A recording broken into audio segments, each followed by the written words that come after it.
નમસ્કાર મિત્રો UV visible સ્પેક્ટ્રોસ્કોપીના પ્રથમ લેક્ચરની અંદર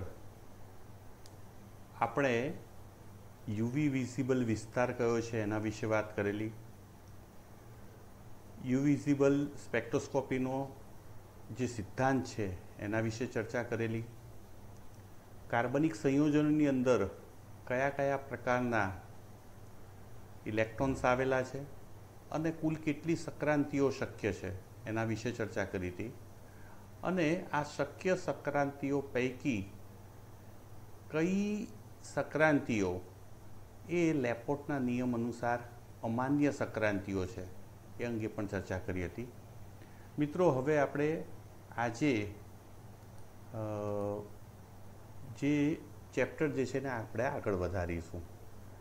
મિત્રો, તમારી સ્ક્રીન પર તમે જોઈ શકો છો કે સંયોજનની અંદર સિગ્મા, પાઈ આ બે બંધકારક અને અબંધકારક એન ઇલેક્ટ્રોન આવેલા હોય છે. અને આ ઇલેક્ટ્રોન જે છે એ પૈકીના જે બંધકારક છે સિગ્મા અને પાઈ એની પ્રતિબંધકારક કક્ષકો પણ હોય છે. તો કુલ આ 6 સંક્રાંતિઓ sigma to sigma star, pi to pi star, n to sigma star, n to pi star, sigma to pi star અને પાઈ ટુ સિગ્મા સ્ટાર, આ 6 સંક્રાંતિઓ સૈદ્ધાંતિક રીતે શક્ય હોય છે.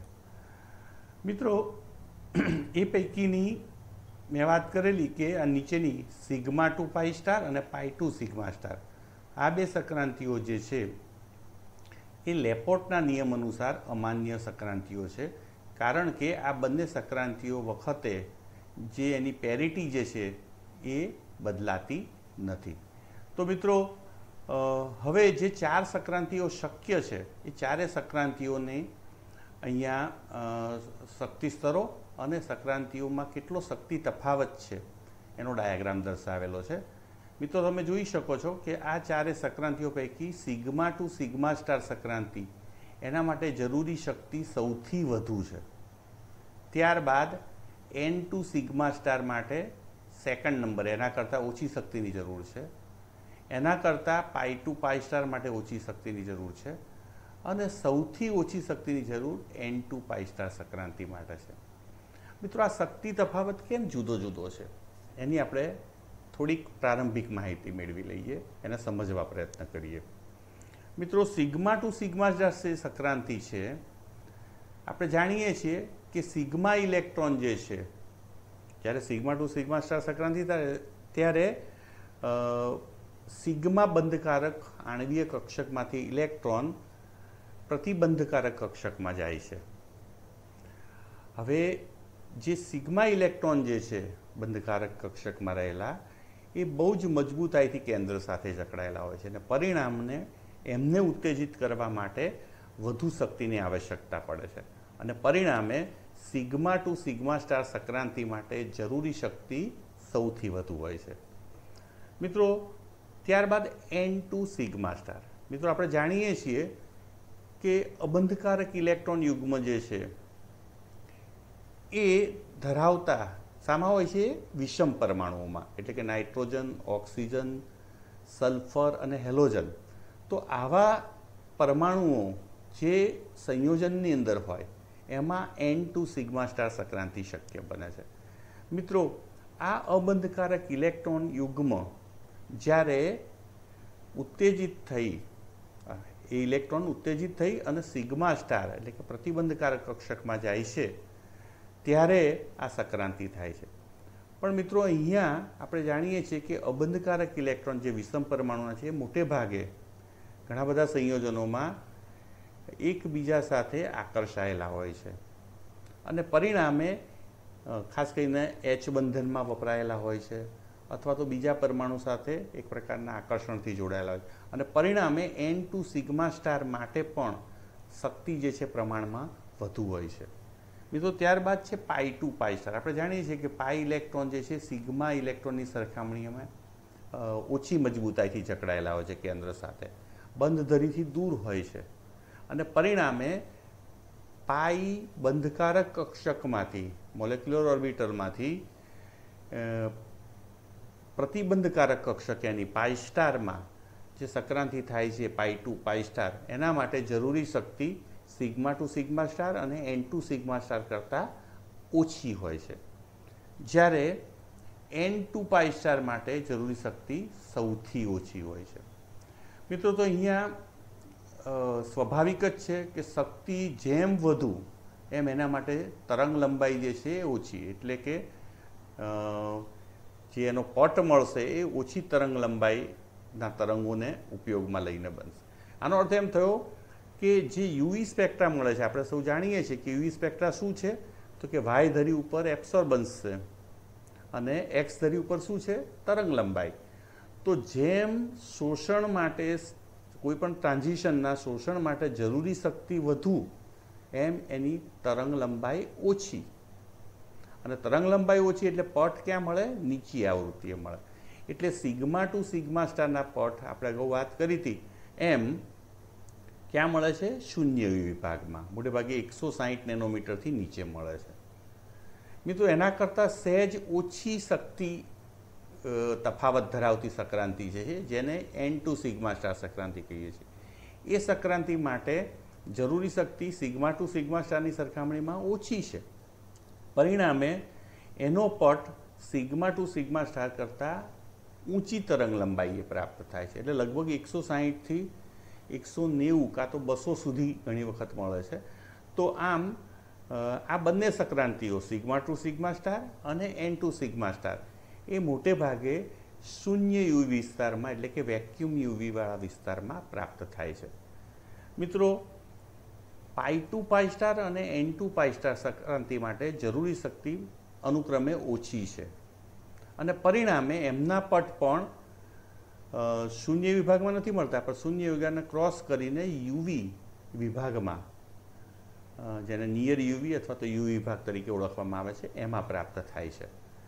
અને પરિણામે આપણે કહી શકીએ કે 4 સંક્રાંતિ પૈકી 2 સંક્રાંતિઓ એવી છે, સિગ્મા ટુ સિગ્મા સ્ટાર અને એન ટુ સિગ્મા સ્ટાર, જેના પટ શૂન્ય યુવી વિસ્તારમાં મળે છે. અને મિત્રો, આપણે જાણીએ છીએ કે શૂન્ય યુવી વિસ્તારમાં હવા પણ શોષણ દર્શાવે છે, અને પરિણામે જો આ ટ્રાન્ઝિશનનો અભ્યાસ કરવો હોય તો શૂન્યાવકાશવાળી સ્થિતિનું નિર્માણ કરવું પડે. પરંતુ પ્રાયોગિક દ્રષ્ટિએ શૂન્યાવકાશવાળી સ્થિતિનું નિર્માણ કરવું અથવા તેવું સ્પેક્ટ્રોફોટોમીટર વિકસાવવું એ બહુ મુશ્કેલ છે, અને પરિણામે સિગ્મા ટુ સિગ્મા સ્ટાર અને એન ટુ સિગ્મા સ્ટાર કે જેમના પટ શૂન્ય વિસ્તારમાં મળે છે મોટે ભાગે, એમને અભ્યાસ જે છે એ અવોઇડ કરવામાં આવે છે, કરવામાં આવતો નથી અથવા તો એટલો ઉપયોગી નથી. તો મિત્રો, કયા 2 પટનો અભ્યાસ સૌથી વધુ કરવામાં આવે છે, કઈ 2 સ્પેક્ટ્રો આપણે ટ્રાન્ઝિશનનો, તો પાઈ ટુ પાઈ સ્ટાર અને એન ટુ પાઈ સ્ટાર. તો મિત્રો, આટલી સમજ સાથે હવે આપણે આગળ વધીએ છીએ. તો દરેક જે 4 સંક્રાંતિ જે યુવી સ્પેક્ટ્રોસ્કોપીની અંદર થાય છે, sigma to sigma star, n to sigma star, pi to pi star અને એન ટુ પાઈ સ્ટાર, આ ચારેયનો આપણે વિગતવાર અભ્યાસ કરીએ. મિત્રો, સિગ્મા ટુ સિગ્મા સ્ટાર સંક્રાંતિ કોને કહેવાય? તો જ્યારે બંધકારક સિગ્મા કક્ષકમાંથી, આણ્વીય કક્ષકમાંથી ઇલેક્ટ્રોન એની પ્રતિબંધકારક આણ્વીય કક્ષકમાં જાય ત્યારે એવી સંક્રાંતિને સિગ્મા ટુ સિગ્મા સ્ટાર સંક્રાંતિ કહેવામાં આવે છે. મિત્રો, મોટે ભાગે દરેક સંયોજનમાં કોઈ પણ સંયોજનનું નિર્માણ થાય ત્યારે સિગ્મા બનતો બને જ, એટલે દરેક સંયોજન હંમેશા sigma to sigma star Sankranti ધરાવે છે. પરંતુ જે સંયોજનો હાઇડ્રોકાર્બન છે, સેચ્યુરેટેડ હાઇડ્રોકાર્બન છે, સંતૃપ્ત હાઇડ્રોકાર્બન, એટલે કે એમાં દ્વિબંધ કે ટ્રિપલ બંધ નથી, એવા સેચ્યુરેટેડ હાઇડ્રોકાર્બનમાં માત્ર સિગ્મા ટુ સિગ્મા સ્ટાર જ સંક્રાંતિ થાય છે. દાખલા તરીકે ethane, propane, normal butane, isobutane, cyclohexane, આ બધા સંયોજનો જે છે એમાં માત્ર સિગ્મા બંધ આવેલા છે, એમાં કોઈ વિષમ પરમાણુ નથી, એટલે કે એન ઇલેક્ટ્રોન પણ નથી. તો આમાં માત્ર એક જ સંક્રાંતિ થાય છે, કઈ? Sigma to sigma star. અને પરિણામે આવા સંયોજનો સેચ્યુરેટેડ હાઇડ્રોકાર્બન્સ અને જો લિક્વિડ હોય એ સંયોજનો, તો આપણે જાણીએ છીએ કે એનો પટ સિગ્મા ટુ સિગ્મા સ્ટારનો ક્યાં મળે છે? શૂન્ય યુવી વિસ્તારમાં. એટલે કે જનરલ યુવી વિસ્તારમાં એ શોષણ દર્શાવતા નથી. એટલે આવા સંયોજનો સેચ્યુરેટેડ હાઇડ્રોકાર્બન એ યુવી વિસ્તાર માટે 200થી ઉપર અભ્યાસ કરવો હતો એના માટે પારદર્શી છે. એટલે કે 200થી ઉપરના તરંગોનું શોષણ કરતા નથી. એટલે આવા સંયોજનોને દ્રાવક તરીકે આપણે ઇઝીલી વાપરી શકીએ છીએ. મિત્રો, સિગ્મા ટુ સિગ્મા સ્ટાર, મેં તમને વાત કરી હમણાં જ કે સિગ્મા ઇલેક્ટ્રોન જે છે બહુ જ મજબૂતાઈથી કેન્દ્ર સાથે જકડાયેલા હોય છે અને પરિણામે એની સક્રાંતિ માટે જરૂરી શક્તિ બધી જ સક્રાંતિઓ કરતાં સૌથી વધુ છે અને પરિણામે એ સૌથી ઓછી શક્તિ વેવલેન્થ જે છે એનું શોષણ કરે છે અને મોટે ભાગે 160થી નીચે વેક્યુમ યુવી વિસ્તારમાં પોતાના પટ આપે છે. તો તમે જોઈ શકો છો ઇથેનનો 135 નેનોમીટરે, પ્રોપેનનો 135, સાયક્લોપ્રોપેનનો 190 અને મિથેન જે છે એનો 130 મળે છે. તો મિત્રો બધાના પટ જે છે 160થી નીચે મળે છે શૂન્ય યુવી એટલે કે વેક્યુમ યુવી વિસ્તારમાં. મિત્રો, જો આવું સંયોજન લિક્વિડ હોય, એટલે કે આવા હાઇડ્રોકાર્બન્સ જે છે સેચ્યુરેટેડ હાઇડ્રોકાર્બન્સ જો લિક્વિડ હોય તો એમનો ઉપયોગ જે છે એ યુવીમાં સોલ્વન્ટ તરીકે થઈ શકે છે. તો ધારો કે નોર્મલ હેક્ઝેન છે, સાયક્લોહેક્ઝેન છે, આ બધાને આપણે દ્રાવક તરીકે વાપરી શકીએ છીએ કારણ કે આ સંયોજનો 200 ઉપર પારદર્શી છે, શોષણ દર્શાવતા નથી. એમના પટ 200થી નીચે મળે છે શૂન્ય વિભાગમાં, એટલે કે એમનું શોષણ માત્ર શૂન્ય વિસ્તારમાં જ થાય છે, જ્યારે એનીથી ઉપરના વિસ્તારમાં યુવીવાળા વિસ્તારમાં એનું શોષણ થતું નથી. તો સિગ્મા ટુ સિગ્મા સક્રાંતિ, સિગ્મા સ્ટાર સક્રાંતિ જે સંયોજનોમાં થતી હોય, માત્ર એક જ સક્રાંતિ, એવા સંયોજનો જો લિક્વિડ હોય તો એ દ્રાવક તરીકે ઉપયોગી બને છે. મિત્રો, ત્યારબાદ આપણે બીજી સક્રાંતિ N2 સિગ્મા સ્ટાર એનો અભ્યાસ કરીશું. મિત્રો, અબંધકારક નોન બોન્ડિંગ જો ઓર્બિટલ હોય કોઈ એમાં ઇલેક્ટ્રોન, ધારો કે નોન ઓર્બિટલ શામાં હોય અબંધકારક ઇલેક્ટ્રોન? તો નાઇટ્રોજન, ઓક્સિજન, સલ્ફર અને હેલોજન, આવા વિષમ પરમાણુ, આને હિટ્રોએટમ્સ કહેવામાં આવે છે, એની પાસે અબંધકારક ઇલેક્ટ્રોન હોય છે. આવા અબંધકારક ઇલેક્ટ્રોન જ્યારે સિગ્મા પ્રતિબંધકારક આણ્વિક કક્ષકમાં જાય છે ત્યારે તેવી સક્રાંતિને N2 સિગ્મા સ્ટાર સક્રાંતિ કહેવામાં આવે છે. મિત્રો, આ સક્રાંતિ શામાં થશે? તો કે જે સંયોજનો હિટ્રોએટમ્સ ધરાવતા હશે, હિટ્રોએટમ્સ એટલે નાઇટ્રોજન, ઓક્સિજન, સલ્ફર ને હેલોજન, તો એવા સંયોજનોમાં હંમેશા N2 સિગ્મા સ્ટાર સક્રાંતિ થાય છે.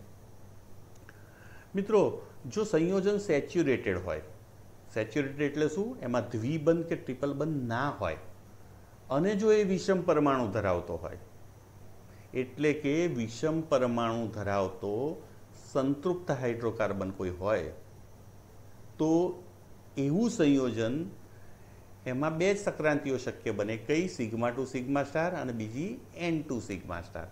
એમાં પાઈ ટુ પાઈ સ્ટાર કે N2 પાઈ સ્ટાર થતી નથી કારણ કે એમાં દ્વિબંધ કે ટ્રિપલ બંધ નથી, પાઈ ઇલેક્ટ્રોન નથી. તો મિત્રો, આવા સંયોજનો કે જે હિટ્રોએટમ્સ ધરાવે છે અને સેચ્યુરેટેડ છે, એવા સંયોજનોમાં બે સક્રાંતિઓ થાય છે, સિગ્મા ટુ સિગ્મા સ્ટાર અને N2 સિગ્મા સ્ટાર. મિત્રો, આ બંને સક્રાંતિઓ જે છે એ મોટે ભાગે ક્યાં પટ આપે છે? શૂન્ય વિસ્તારમાં અને કંઈક અંશે 210-15 સુધી, એટલે કે લગભગ શૂન્ય વિસ્તારમાં બંને સક્રાંતિઓના પટ મળે છે અને પરિણામે એમના મોટાભાગના પટ જે છે તો 160થી 190 નેનોમીટરની વચ્ચે મળે છે, જે વેક્યુમ યુવી વિસ્તાર તરીકે ઓળખાય છે.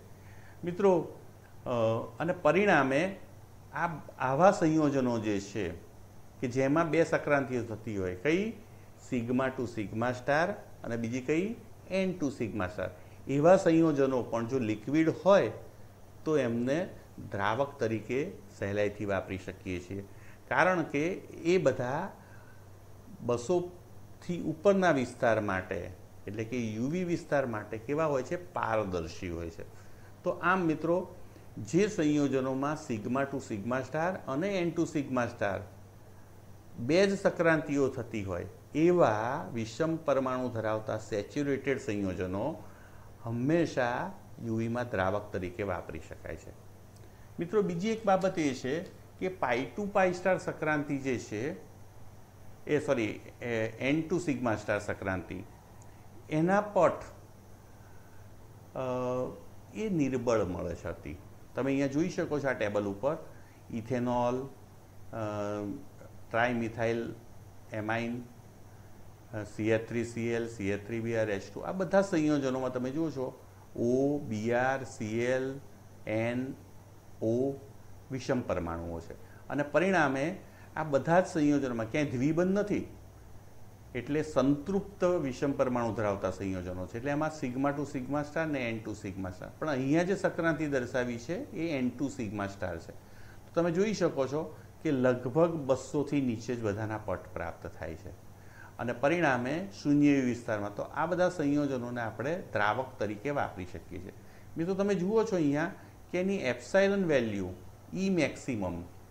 મિત્રો, આપણે જ્યારે ગયા લેક્ચરમાં વાત કરેલી ત્યારે કીધેલું કે વાય ધરી ઉપર શું છે? એપ્સાઇલન વેલ્યુ છે અને એક્સ ધરી પર શું છે? તરંગ લંબાઈ છે.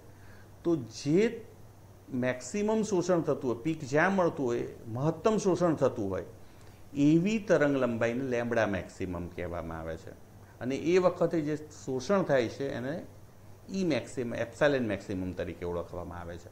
તો મિત્રો, અહીંયા તમે જોઈ શકો છો કે આના મૂલ્યો પણ બહુ જ ઓછા છે. તો એન ટુ સિગ્મા સ્ટાર જે સંક્રાંતિ જે છે એ પ્રમાણમાં એપ્સાઇલન વેલ્યુ નીચી ધરાવે છે. તેનું કારણ શું? કે એન ઇલેક્ટ્રોન એટલે કે જે અબંધકારક કક્ષક જે છે એ અને સિગ્મા સ્ટાર, આ બંને કક્ષકો, એક અબંધકારક ઇલેક્ટ્રોન કે જેમાંથી ઇલેક્ટ્રોન જવાનો છે અને સિગ્મા સ્ટાર એટલે કે જેમાં ઇલેક્ટ્રોન જવાનો છે, આ બંને કક્ષકો પરસ્પર કેવી છે? લંબ છે. અને પરસ્પર લંબ હોવાથી જે સંક્રાંતિ થવાની પ્રોબેબિલિટી છે, સંભાવના, એ બિલકુલ ઓછી થઈ જાય છે. એટલે આવા સંયોજનો જે આવી સંક્રાંતિ જે છે એની એપ્સાઇલન વેલ્યુ, શોષણ જે છે બહુ જ ઓછું હોય છે. એટલે મોલર એબ્સોર્પ્ટિવિટીનું મૂલ્ય જે છે ઈ મેક્સિમમ એ બહુ જ ઓછું જોવા મળે છે. તો એન ટુ સિગ્મા સ્ટાર સંક્રાંતિનો આપણે મિત્રો અભ્યાસ કર્યો. મિત્રો, હવે આપણે પાઈ ટુ પાઈ સ્ટાર સંક્રાંતિનો અભ્યાસ કરીશું. મિત્રો, યુવી સ્પેક્ટ્રોસ્કોપીની અંદર પહેલી બે સંક્રાંતિઓ જે સિગ્મા ટુ સિગ્મા સ્ટાર ને એન ટુ સિગ્મા સ્ટાર એ વધુ શક્તિથી થતી સંક્રાંતિઓ છે. એના માટે શક્તિની વધુ જરૂર છે. એટલે એ સંક્રાંતિઓના પટ શૂન્ય વિભાગમાં નીચી તરંગ લંબાઈએ મળે છે. પણ મિત્રો, આપણે જાણીએ છીએ કે પાઈ બંધ જે છે એમાં રહેલા ઇલેક્ટ્રોન, બંધકારક કક્ષકમાં રહેલા ઇલેક્ટ્રોન જ્યારે એની પ્રતિબંધકારક કક્ષકમાં પાઈ સ્ટારમાં જાય છે તો એવી સંક્રાંતિને આપણે કઈ કહીએ છીએ? પાઈ ટુ પાઈ સ્ટાર સંક્રાંતિ કહીએ છીએ, એન્ટી બોન્ડિંગ કક્ષકમાં. તો મિત્રો, પાઈ બોન્ડિંગ એમોમાંથી પાઈ એન્ટી બોન્ડિંગ એમોમાં જો ઇલેક્ટ્રોન જાય તો એને પાઈ ટુ પાઈ સ્ટાર સંક્રાંતિ કહે છે. મિત્રો, પાઈ ઇલેક્ટ્રોન જે છે એ કેન્દ્ર સાથે ઓછી મજબૂતાઈથી જકડાયેલા હોય છે અને પરિણામે એનું એક્સાઇટેશન કરવું, એને ઉત્તેજિત કરવું એ પ્રમાણમાં સરળ હોય છે અને એના માટે જરૂરી શક્તિ ઓછી હોય છે અને પરિણામે પાઈ ટુ પાઈ સ્ટાર સંક્રાંતિ માટે ઓછી શક્તિની જરૂર છે. અને ઓછી શક્તિની જરૂર હોય તો સ્વાભાવિક જ છે કે એની તરંગ લંબાઈ ઊંચી મળે. તો આના પટ જે છે પાઈ ટુ પાઈ સ્ટાર સંક્રાંતિના પટ એ મોટે ભાગે 200થી ઉપર મળે છે. જો મિત્રો, હવે પ્રશ્ન એ છે કે pi to pi star Sankranti કેવા પ્રકારના સંયોજનોમાં થાય? તો મિત્રો, જે સંયોજન અનસેચ્યુરેટેડ હોય, અનસેચ્યુરેટેડ એટલે કે જે સંયોજનની અંદર પાઈ બંધાવેલા હોય, દ્વિબંધ અથવા તો ટ્રિપલ બંધ, એવા સંયોજનો હંમેશા પાઈ ટુ પાઈ સ્ટાર ટ્રાન્ઝિશન ધરાવે છે અથવા તો આપે છે. મિત્રો ખાસ કરીને કાર્બોનિલ સમૂહ હોય, નાઇટ્રો સમૂહ હોય, CN હોય, એઝો સમૂહ હોય, આ બધા જ સમૂહો જે છે એમાં દ્વિબંધ કે ટ્રિપલ બંધ છે અને પરિણામે એમાં પાઈ ટુ પાઈ સ્ટાર સંક્રાંતિ શક્ય બને છે. મેં અગાઉ વાત કરી એમ પાઈ ટુ પાઈ સ્ટાર માટે જરૂરી શક્તિ ઓછી હોય છે અને પરિણામે એના પટ જે છે એ મોટે ભાગે યુવી વિસ્તારમાં મળે છે. તો પાઈ અને પાઈ સ્ટાર, બીજો મિત્રો આ સંક્રાંતિના પટ એ તમામ સંક્રાંતિઓમાં, ચાર સંક્રાંતિઓમાં સૌથી તીવ્ર હોય છે, એટલે કે મહત્તમ શોષણ આ સંક્રાંતિ દરમિયાન થાય છે અને માટે આ સંક્રાંતિનો અભ્યાસ એ યુવીમાં સૌથી વધુ કરવામાં આવે છે. તો મિત્રો આ પાઈ ટુ પાઈ સ્ટાર સંક્રાંતિના પટ નું શોષણ બહુ જ હોય છે, એટલે કે એની એપ્સાઇલન વેલ્યુ જે છે, મોલર અવશોષણ અચળાંક કોએફિશિયન્ટ જે છે એ ખૂબ જ ઊંચો હોવાનું કારણ શું? ઈ મેક્સિમમ કે પાઈ અને પાઈ સ્ટાર જે બંને બંધકારક અને પ્રતિબંધકારક કક્ષકો જે છે બંને કે જેમાં ઇલેક્ટ્રોનની સંક્રાંતિ થાય છે, એ બંને કક્ષકો એક જ સમતલમાં એકબીજાને પેરેલલ હોય છે અને પરિણામે બહુ જ સહેલાઈથી પાઈમાંથી પાઈ સ્ટારમાં ઇલેક્ટ્રોન જે છે એ મૂવ કરી શકે છે અને જે સંક્રાંતિ થવાની સંભાવના પ્રોબેબિલિટી જે છે એ બહુ જ હોય છે અને પરિણામે હંમેશા એના આ સંક્રાંતિના ઈ મેક્સિમમના મૂલ્યો, એટલે કે મોલર એબ્સોર્પ્ટિવિટીનું મૂલ્ય હંમેશા 10,000થી કે તેથી વધુ હોય છે. તો મિત્રો પાઈ ટુ પાઈ સ્ટાર સંક્રાંતિનો અભ્યાસ સૌથી વધુ કરવામાં આવે છે. મિત્રો જે સંયોજનો ખાસ કરીને આઇસોલેટેડ પાઈ બંધ ધરાવતા હોય, એટલે કે એક દ્વિબંધ ધરાવતા હોય, દાખલા તરીકે C ડબલ બોન્ડ C એક જ હોય એવું ઇથિલિન હોય, પ્રોપિનિન હોય, અથવા તો એસિટોન હોય, કાર્બોનિલ સમૂહ હોય, એક જ હોય, એટલે એ સિંગલ દ્વિબંધ ધરાવતા હોય એના પટ જે છે લગભગ 200, 160, 190ની આસપાસ મળે છે. એટલે એ કમ્પેરેટિવ જે આઇસોલેટર હોય છે. પણ જો એ કોન્જ્યુગેટેડ પાઈ બંધ ધરાવતું હોય, એટલે કે 2 કે 2થી વધારે પાઈ બંધ એકબીજાની સાથે એકાંતરીય પોઝિશનમાં હોય, કોન્જ્યુગેટેડ સ્થિતિમાં હોય, તો એવા વખતે આ જે લેમ્બડા મેક્સિમમનું મૂલ્ય હતું એ વધે છે, જે અહીંયા 160થી 190ની વચ્ચે મળે છે એ વધે છે. મિત્રો અહીંયા તમે જોઈ શકો છો કે લેમ્બડા મેક્સિમમ એ આઇસોલેટેડ પાઈબંધ ધરાવતા જે કમ્પાઉન્ડ જે છે એમાં 160થી 190ની વચ્ચે હોય છે, પણ એની એપ્સાઇલન વેલ્યુનું મૂલ્ય બહુ જ વધુ હોય છે, 10,000થી ઉપર છે મોટે ભાગે. જ્યારે જે સંયોજનો કોન્જ્યુગેટેડ પાઈબંધ ધરાવે છે એવા સંયોજનો એક કરતાં વધારે પાઈબંધ એકાંતરે ધરાવતા હોય એમના પટ જે છે એ મોટેભાગે યુવી વિસ્તારમાં મળે છે અને એમાં પણ જેમ પાઈબંધની સંખ્યા વધતી જાય છે એકાંતરીય પાઈબંધની કોન્જ્યુગેટેડ, એમ લેમ્બડા મેક્સિમમ પણ ઇન્ક્રીઝ થતી જાય છે, એટલે વધુને વધુ જમણી તરફ પટ ખસે છે. મિત્રો અહીંયા એક બીજી વાત પણ કરી દઉં કે બીટા કેરોટીન જે છે એ 11 દ્વિબંધ ધરાવે છે એકાંતરીય, એટલે એનો પટ યુવીથી ખસતો બહુ જ શોષણને કારણે એના માટે જરૂરી શક્તિ બહુ જ ઓછી છે અને પરિણામે ક્યાં જતો રહે છે? દ્રશ્યમાન વિભાગમાં. એટલે બીટા કેરોટીનના જે પાઈ ટુ પાઈ સ્ટાર સંક્રાંતિના પટ જે દ્રશ્યમાન વિભાગમાં મળે છે અને પરિણામે બીટા કેરોટીન રંગીન દેખાય છે. તો મિત્રો જે સંયોજનનું શોષણ દ્રશ્યમાન વિભાગના તરંગ લંબાઈને શોષણ કરીને થતું હોય એવા સંયોજનો રંગીન દેખાતા હોય છે, જ્યારે યુવી વિસ્તારમાં શોષણ થતું હોય એવા સંયોજનો રંગવિહીન હોય છે. તો મોટેભાગે જે કાર્બનિક સંયોજનો જે છે અને માત્ર યુવી વિભાગમાં શોષણ દર્શાવે છે એ બધા કેવા હોય છે? રંગવિહીન હોય છે, જ્યારે દ્રશ્યમાન વિભાગમાં શોષણ દર્શાવતા સંયોજનો છે એ મોટેભાગે રંગીન હોય છે. તો આમ પાઈ ટુ પાઈ સ્ટાર સંક્રાંતિનો મિત્રો આપણે અભ્યાસ કર્યો. હવે છેલ્લી સંક્રાંતિ જે છે N ટુ પાઈ સ્ટાર. મિત્રો જ્યારે કોઈ પણ અણુમાં અબંધકારક જે કક્ષક છે એમાંથી જો ઇલેક્ટ્રોન પાઈ પ્રતિબંધકારક કક્ષકમાં ઓર્બિટલમાં જાય, મોલેક્યુલર ઓર્બિટલમાં, તો એવા ટ્રાન્ઝિશનને, એવી સંક્રાંતિને N to pi star transition કહેવામાં આવે છે. મિત્રો જે સંયોજન પાઈ બંધ ધરાવતો હોય એટલે કે દ્વિબંધ કે ટ્રિપલ બંધ, એમાં પાઈ ઇલેક્ટ્રોન હોય અને સાથે સાથે હીટ્રો એટમ્સ પણ ધરાવતો હોય. હીટ્રો એટમ્સ એટલે ઓક્સિજન, નાઇટ્રોજન, સલ્ફર ને હેલોજન. તો એવા સંયોજનો હંમેશા N2 પાઈ સ્ટાર ટ્રાન્ઝિશન ધરાવે છે. ખાસ કરીને C double bond O carbonyl સમૂહ, એમાં ઓક્સિજન પણ છે અને સાથે દ્વિબંધ પણ છે. NO2 સમૂહ, એમાં પણ દ્વિબંધ છે અને નાઇટ્રોજન છે, ઓક્સિજન છે. C ટ્રિપલ બોન્ડ N એટલે કે સાઇનો ગ્રુપ, એ પણ વિષમ પરમાણુ ધરાવે છે. Azo group N double bond N, એમાં પણ એ જ પ્રમાણે વિષમ પરમાણુ છે. તો પાઈબંધ અને વિષમ પરમાણુનું કોમ્બિનેશન હોય એવા સંયોજનોમાં હંમેશા N2 પાઈ સ્ટાર ટ્રાન્ઝિશન થાય છે.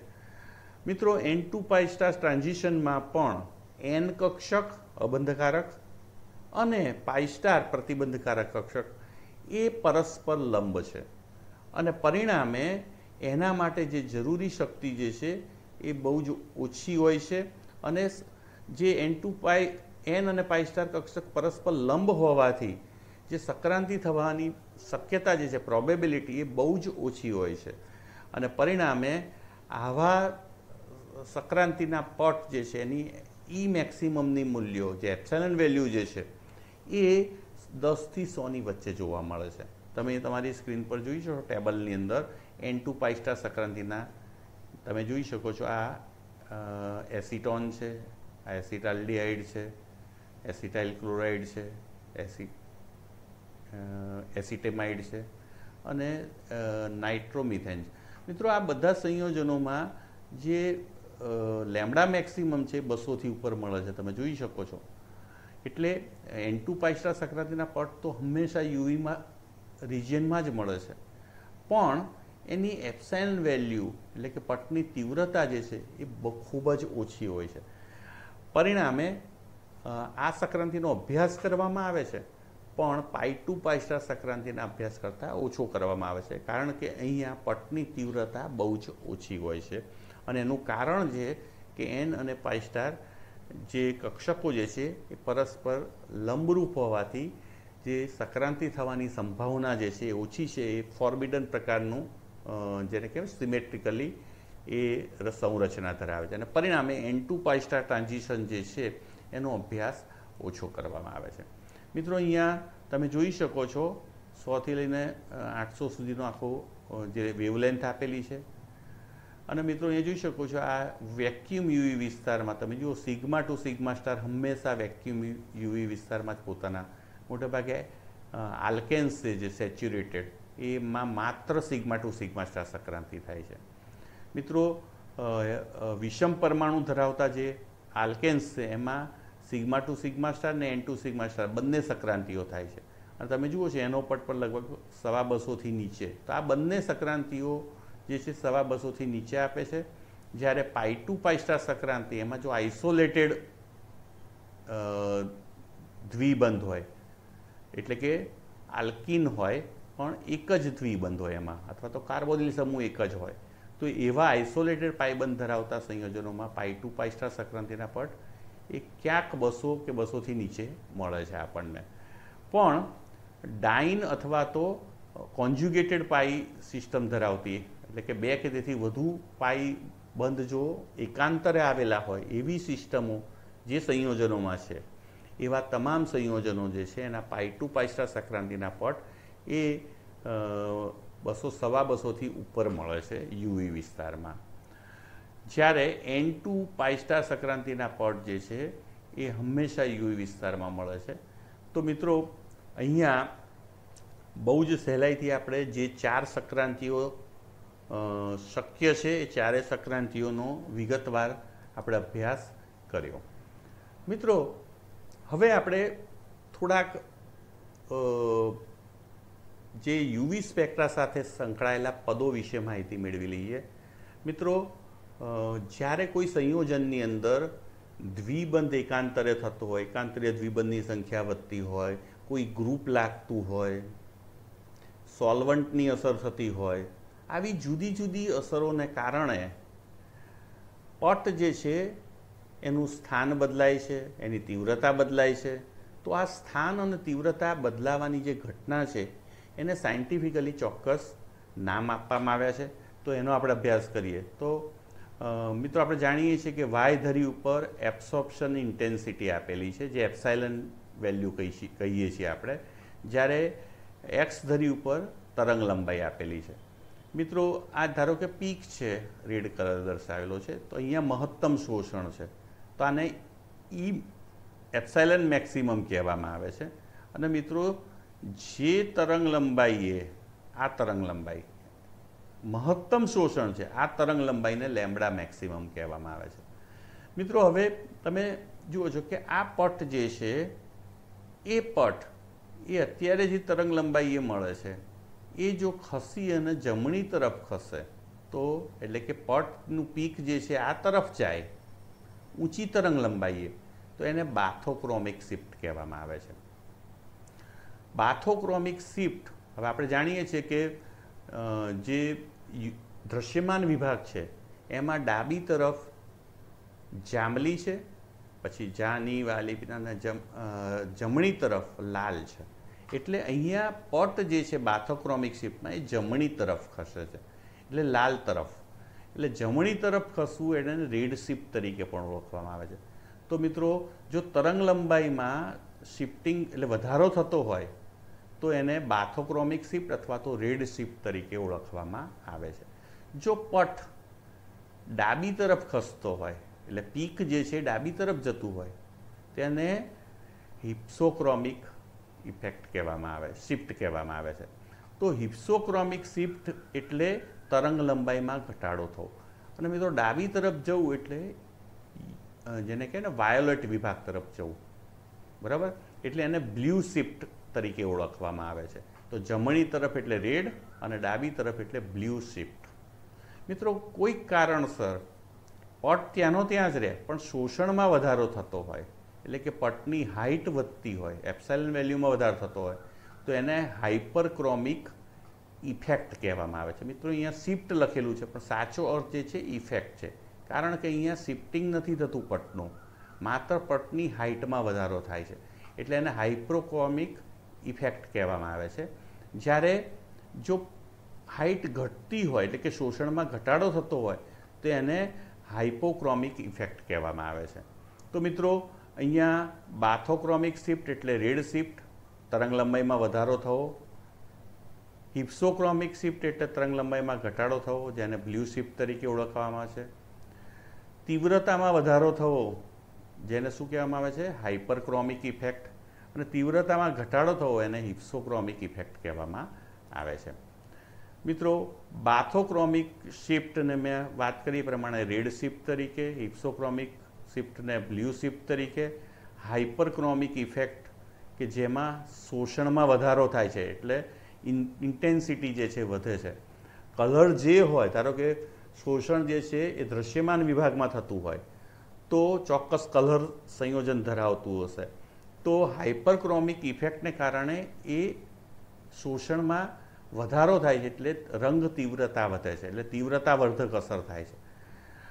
જ્યારે હિપ્સોક્રોમિક ઇફેક્ટ જે છે એમાં શોષણ જે છે એની ઇન્ટેન્સિટીમાં ઘટાડો થાય છે, એબ્સોર્પ્શન ઇન્ટેન્સિટી ઘટે છે.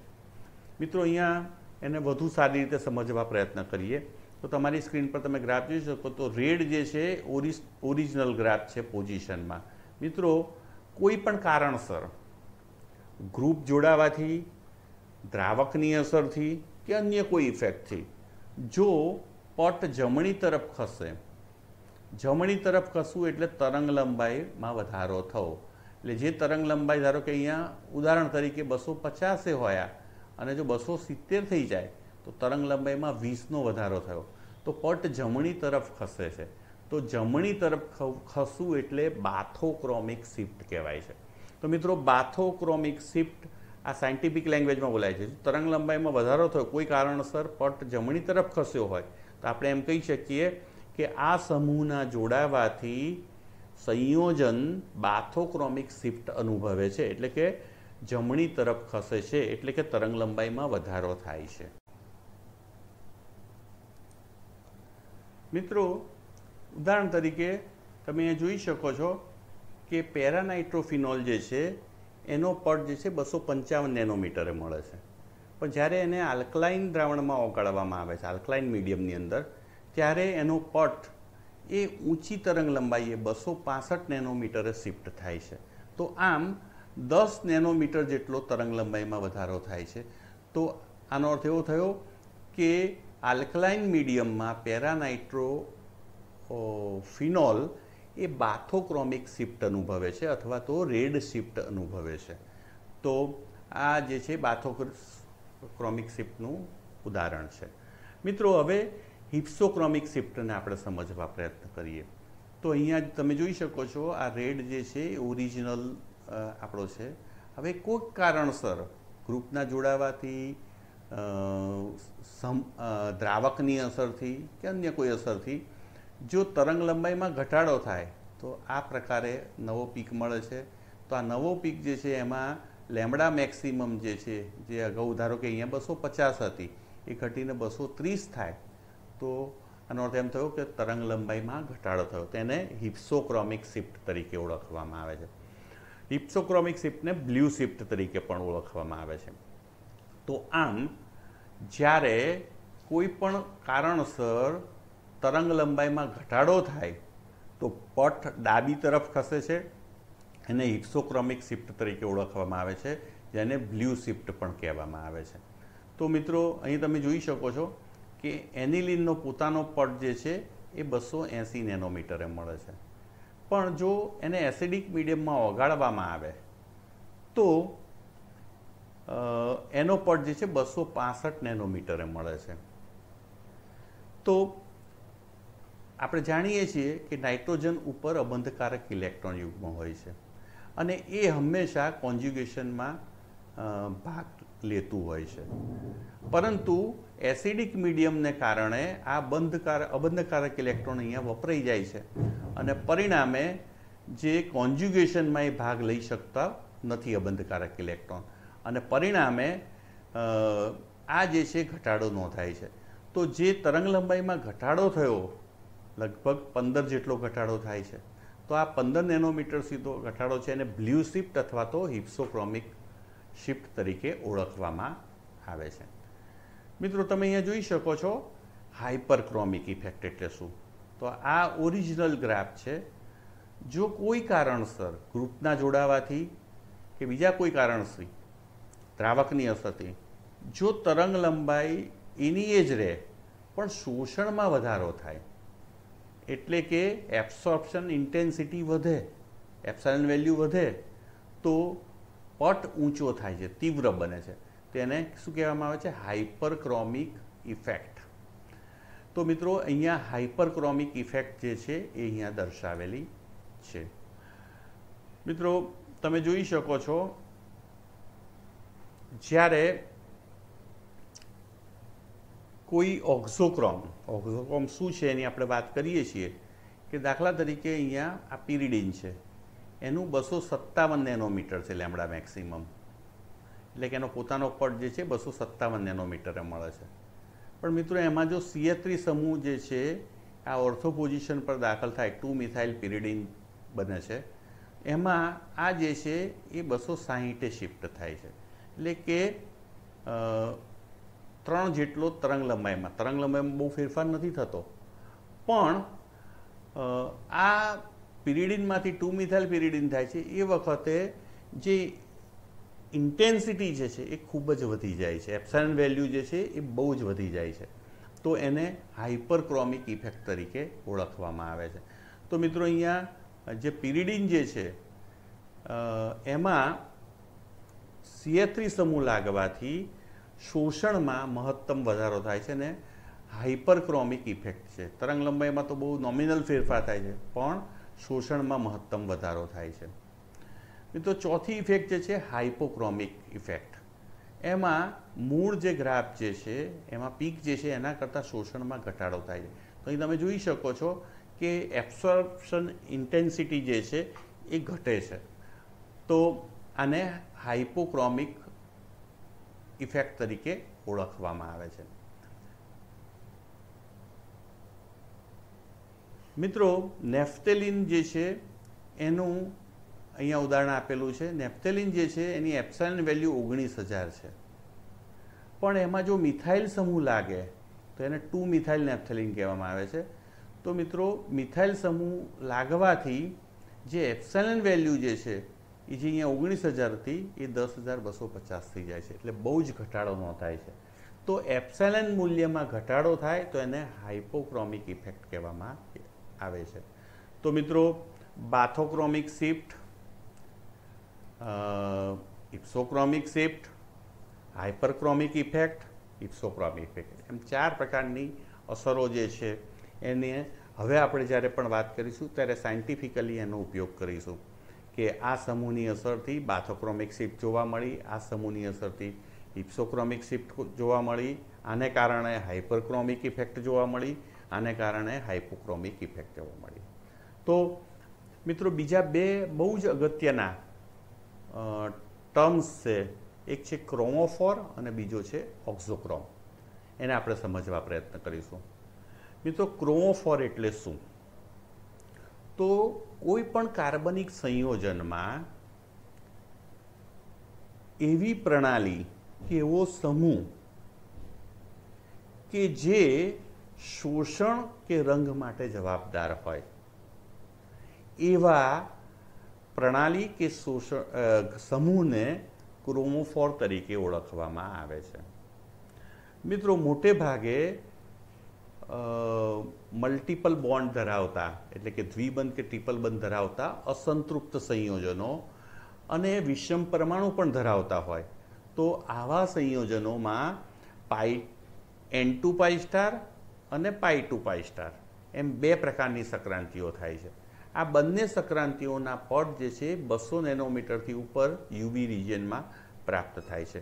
અને ખાસ કરીને તમે જોશો કે જે સંયોજનોમાં NO2 સમૂહ હોય, N double bond O, C double bond carbonyl સમૂહ, C double bond N, C triple bond N, C double bond C double bond S, આવી પ્રણાલીઓ આવેલી હોય દ્વિબંધ કે ટ્રિપલ બંધ, તો એવી પ્રણાલીઓને ક્રોમોફોર તરીકે ઓળખવામાં આવે છે. મિત્રો ક્રોમોફોર એ શોષણ માટે જવાબદાર પ્રણાલીઓ છે, એટલે કે કલર માટે. જો વિઝિબલ વિભાગ હોય તો કલર માટે, તો શોષણ કે કલર માટે જવાબદાર જે કોઈ પ્રણાલીઓ છે આ પ્રણાલીઓ મોટે ભાગે મલ્ટિપલ બોન્ડ્સ ધરાવે છે અને વિષમ પરમાણુઓ ધરાવે છે. તો આવી પ્રણાલીઓને ક્રોમોફોર તરીકે ઓળખવામાં આવે છે. જો મિત્રો સંયોજનમાં ક્રોમોફોર હાજર ના હોય તો એવું સંયોજન ક્યારેય યુવી વિઝિબલ વિભાગમાં શોષણ દર્શાવતું નથી. એટલે આનો અર્થ એવો થયો કે જે સંયોજન ક્રોમોફોર ધરાવતું હશે એ યુવી વિઝિબલ વિભાગમાં ખાસ કરીને 200 નેનોમીટરથી ઉપર પોતાનો પટ આપશે. એટલે ક્રોમોફોર જે છે એ શોષણ માટે યુવી વિઝિબલમાં પીક આપવા માટે જવાબદાર પ્રણાલી કે સમૂહ છે. મિત્રો ઓક્ઝોક્રોમ શું છે? તો ઓક્ઝોક્રોમ એ એવા સમૂહ છે કે એકલા હોય તો શોષણ નથી કરતા. દાખલા તરીકે OH, NH2 આ બધા સમૂહો, કોઈ પણ આલ્કિલ સમૂહ છે, ક્લોરીન છે, કોઈ પણ હેલોજન, તો આ બધા સમૂહો એકલા હોય ત્યારે શોષણ નથી કરતા. પણ એ જ્યારે ક્રોમોફોર સાથે જોડાયેલા હોય, ક્રોમોફોર એટલે અગાઉ વાત કરી એમ શોષણ માટે જવાબદાર પ્રણાલીઓ, એવી પ્રણાલીઓ સાથે જોડાયેલા હોય તો એના શોષણમાં વધારો કરે છે. તો શોષણમાં વધારો કરે એવા સમૂહોને ઓક્ઝોક્રોમ તરીકે ઓળખવામાં આવે છે. એ પોતે શોષણ નથી કરતા મિત્રો. તો આવા સમૂહો જે છે કે જે શોષણમાં વધારો કરે છે એને ઓક્ઝોક્રોમ તરીકે ઓળખવામાં આવે છે. દાખલા તરીકે અહીંયા બેન્ઝીન છે, તે 255 નેનોમીટરે પટ આપે છે, પણ મિત્રો એની ઉપર જો OH સમૂહ લાગે તો આમાં 15 જેટલો વધારો થાય છે. તો OH સમૂહ જે છે એ ઓક્ઝોક્રોમ કહેવાય છે. મિત્રો એકલો OH હોય એ શોષણ દર્શાવતો નથી, પણ એ OH આ જે બેન્ઝીન છે કે જે ક્રોમોફોર છે એ ક્રોમોફોર સાથે જોડાયેલો હોય, એમાં દ્વિબંધ રહેલા છે 3 એકાંતરે, એટલે બેન્ઝીન એ ક્રોમોફોર છે, પણ બેન્ઝીન સાથે જોડાયેલો OH સમૂહ એ શું છે? ઓક્ઝોક્રોમ છે. એવી જ રીતે મિત્રો જો NH2 જોડાય બેન્ઝીન સાથે તો લગભગ 25 જેટલો નેનોમીટરનો વધારો થાય છે. તો આમ NH2 સમૂહ એકલો હોય ત્યારે શોષણ નથી દર્શાવતો, કારણ કે એમાં દ્વિબંધ કે ટ્રિપલ બંધ કશું નથી, પરંતુ એ ક્રોમોફોર સાથે જોડાય તો એ શોષણમાં વધારો કરે છે. તો આમ NH2 સમૂહ પણ ઓક્ઝોક્રોમ છે. તો OH, NH2 આવા બધા સમૂહો જે છે એ કેવા છે? ઓક્ઝોક્રોમ છે. મિત્રો તમે અહીંયા જોઈ શકો છો કે OH અને પેરાનાઇટ્રોફિનોલ. તો પેરાનાઇટ્રોફિનોલમાં જો NO2 સમૂહ ના હોય અહીંયા તો ફિનોલ છે. તો ફિનોલ જે છે કલરલેસ કમ્પાઉન્ડ છે, પણ NO2 સમૂહ જોડાય છે તો શોષણમાં વધારો થાય છે અને શોષણ જે છે એ દૃશ્યમાન વિભાગમાં જતું રહે છે અને એનો રંગ જે છે પીળો હોય છે. તો મિત્રો કલર માટે જવાબદાર અથવા તો શોષણના વધારા માટે જવાબદાર એવા સમૂહને ઓક્ઝોક્રોમ કહેવામાં આવે છે. તો ક્રોમોફોર એટલે શોષણ માટે જવાબદાર પ્રણાલીઓ અથવા તો સમૂહો, અને ઓક્ઝોક્રોમ એટલે ક્રોમોફોરના શોષણમાં વધારો કરે એવા સમૂહો કે જે પોતે શોષણ નથી કરતા પણ શોષણમાં વધારો કરવા માટે જવાબદાર હોય છે. તો આમ ઓક્ઝોક્રોમ અને ક્રોમોફોરને આપણે સમજવા પ્રયત્ન કર્યો. તો અહીંયા થોડાક ઉદાહરણ આપ્યા છે. બેન્ઝીન છે, કલરલેસ છે, આ તમે એને ક્રોમોફોર કહી શકો છો. એવી રીતના ફિનોલ પણ જે છે એ OH જોડાય છે તો બેન્ઝીનના શોષણમાં વધારો થાય છે, એટલે OH જે છે એ શું છે? ઓક્ઝોક્રોમ છે. મિત્રો અહીંયા NO2 સમૂહ લાગે છે તો ઓર શોષણમાં વધારો થાય છે અને એકદમ આછા પીળા રંગનો નાઇટ્રોબેન્ઝીન હોય છે. અને જો ફિનોલ સાથે NO2 સમૂહ જોડાય તો એ વધુ પીળા કલરનો હોય છે, તો એ શોષણમાં ઓર વધારો થાય છે.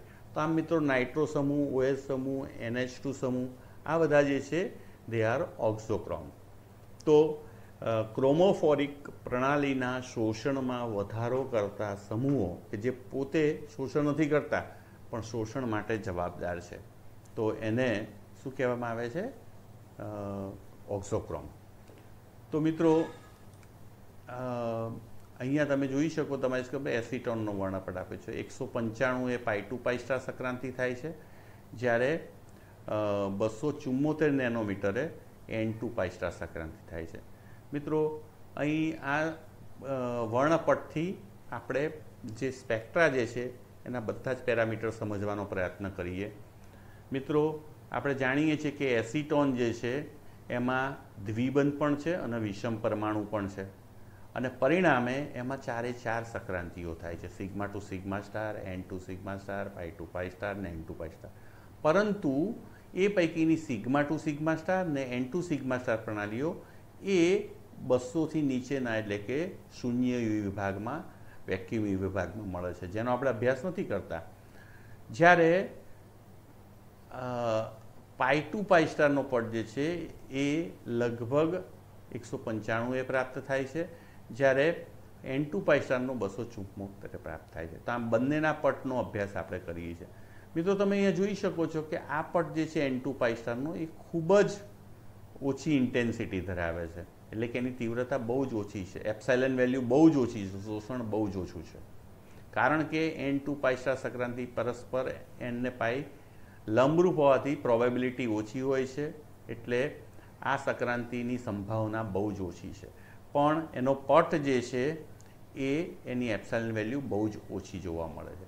જ્યારે એની સરખામણીમાં π2π સ્ટાર સંક્રાંતિના પટ જે છે એ ખૂબ જ તીવ્ર હોય છે, એની એપ્સાઇલન વેલ્યુ વધુ હોય છે, કારણ કે π ને π સ્ટાર કક્ષકો એ એક જ સમતલમાં આવેલી છે અને જે સંક્રાંતિ થવાની સંભાવના, પ્રોબેબિલિટી એ મહત્તમ હોય છે. તો મિત્રો આમ આજે આપણે યુવી સ્પેક્ટ્રોસ્કોપીની અંદર બહુ જ અગત્યના એવા 4 ટ્રાન્ઝિશનનો અભ્યાસ કર્યો. Sigma to sigma star, N2 sigma star, π2π star અને N2π સ્ટાર. આ ચારેય સંક્રાંતિના પટ કયા કયા વિસ્તારમાં મળે છે અને પાઈ ટુ પાઈ સ્ટાર અને એન ટુ પાઈ સ્ટાર આ બેના પટ એ યુવી ભાગમાં મોટે ભાગે મળે છે. એમનો અભ્યાસ આપણે સવિશેષ કરીએ છીએ. અને બીજી બાબત જે છે, આપણે ચારે ચાર સંક્રાંતિઓનો ડિટેલમાં અભ્યાસ કર્યો, કયા સંયોજનો આ સંક્રાંતિ આપે, આ સંક્રાંતિની એપ્સિલન વેલ્યુ અને શોષણમાં કેમ વધઘટ હોય છે એના વિશે પણ આપણે ખ્યાલ મેળવ્યો. સાથે સાથે યુવી સ્પેક્ટ્રા જે છે, એના પટ ઉપર થતી વિવિધ અસરો, જો તરંગ લંબાઈમાં વધારો થાય તો બાથોક્રોમિક શિફ્ટ અથવા તો રેડ શિફ્ટ, તરંગ લંબાઈમાં ઘટાડો થાય તો હિપ્સોક્રોમિક શિફ્ટ અથવા તો બ્લુ શિફ્ટ, જો શોષણમાં વધારો થાય તો હાઇપરક્રોમિક ઇફેક્ટ અને શોષણમાં ઘટાડો થાય તો હિપ્સોક્રોમિક ઇફેક્ટ. તો આમ આ બધી ઇફેક્ટનો પણ અભ્યાસ કર્યો. અને હવે આપણે નેક્સ્ટ ટાઈમ જે છે એ દ્રાવકની કયા યુવીમાં દ્રાવકો વાપરી શકાય અને જુદા જુદા પોલર અને નોન પોલર દ્રાવકોની સ્પેક્ટ્રા ઉપર શું અસર થાય છે, શોષણ ઉપર શું અસર થાય છે, કયા પ્રકારની શિફ્ટ થાય છે. આ બહુ જ ઇન્ટરેસ્ટિંગ અભ્યાસ એ આપણે આવતી વખતે કરીશું. ત્યાં સુધી રજા આપશો. નમસ્કાર, ફરી મળીશું. આભાર.